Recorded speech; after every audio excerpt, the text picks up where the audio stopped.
అసలు ఈ విషయం మీకు తెలుసా? మన శరీరం కొన్ని కోట్ల కణాలతో తయారై ఉంటుంది. అలాగే ప్రతి కణం డిఎన్ఏను కలిగి ఉంటుంది. ఈ డిఎన్ఏలో జరిగే డ్యామేజ్ వలనే క్యాన్సర్ వస్తుంది. ఇక ఈ డిఎన్ఏ డ్యామేజ్కి గల కారణాలు ఏంటో చూద్దాం. అవేంటంటే వంశపారంపర్యంగా క్యాన్సర్ కలిగించే డిఎన్ఏ ఉండటం, మన జీవన శైలిలో ఆహారపు అలవాట్లు, మరీ ముఖ్యంగా కాలుష్యం.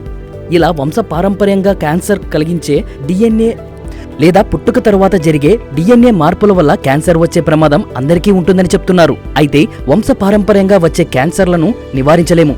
కానీ మన రోజువారీ జీవన శైలిలో చేసే అనారోగ్యమైన ఆహారపు అలవాట్లలో మార్పులు చేసుకోవడం వల్ల క్యాన్సర్ రిస్కును చాలా వరకు తగ్గించుకోవచ్చు.